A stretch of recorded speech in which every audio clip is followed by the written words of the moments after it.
Hey girls, it's Friday. 1, 2, 3, 4. So, as you may have noticed, Sam didn't get a video up yesterday because her computer just died. So she has no webcam or access to anything to record and get a video up on YouTube. So that's why she didn't get a video up yesterday.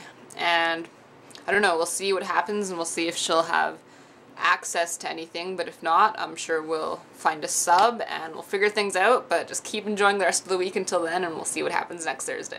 So the theme for this week is to recommend you guys some novels and some films to check out, and I'm going to be talking about 2 books and 2 movies. First novel is by one of my favorite authors, Paulo Coelho. It's called The Witch of Portobello. It's the same author of The Alchemist, so it's the same sort of spiritual life journey kind of novel, but I don't know, this one's a little more relevant and modern if you've read The Alchemist. I mean, this one's pretty much modern time and she's in college. She's a very powerful protagonist. Her name's Athena. And what makes this novel interesting, I think, is when it starts out, Athena's already dead. And instead of like chronological chapters, you know, dictated by this narrator, this novel is presented in sections that are told from the point of views from different people in Athena's life. And so they're all accounts of the Athena that these individual people know, which I think is really interesting because there's not just one person that the world sees. I mean, there's a completely different component of every personality to a person that everyone else around them sees, and I think that's captured really well in this book. I definitely recommend it. Second is another one of my favorite authors. It's his first novel. It's fantastic. Looking for Alaska by John Green. It's a young adult fiction. It's about this guy named Pudge who's just not satisfied with his life and he wants to seek his great perhaps. So he goes to this boarding school and he winds up meeting this group of people that he never would have been associated with back home, and it's just looking for Alaska. The girl that he meets, her name is Alaska, and the novel sort of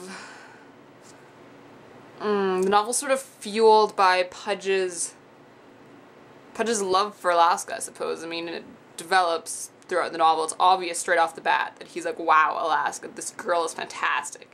And it's just the turn of events in both of their lives that create this novel. It's fantastic. One of my favorite books. Definitely go check it out. Both of the movies I'm going to be talking about are sort of lesbian romance movies. The first one's called Better Than Chocolate. It's kind of a rom-com. It's from the 90s and it's filmed in Vancouver, BC. It's this girl, this woman. She's not out to her family, and I don't think she's really fully out to herself yet at the beginning of the movie. She meets this wonderful girl, and it's this whirlwind of events, and she meets the family, and the family gets into this life, and it's just all this crazy stuff. There's a bunch of little subplots going on too, which is really cool. And in the end, they just figure out a bunch of lifestyles that are better than chocolate. The second movie is called Fucking 'Em All, and it's a Swedish film, so you're gonna have to find something with good subtitles to watch it. And this one, it's not your typical, you know, Hollywood movie. I think it's also from the 90s, but it just sort of has this, like, low quality, gritty, raw style to the way it's filmed, and I think it works so well. There's the one protagonist, she's this sort of offbeat, depressed lesbian who's picked on by her peers and she doesn't have any friends and she's just not satisfied with her life.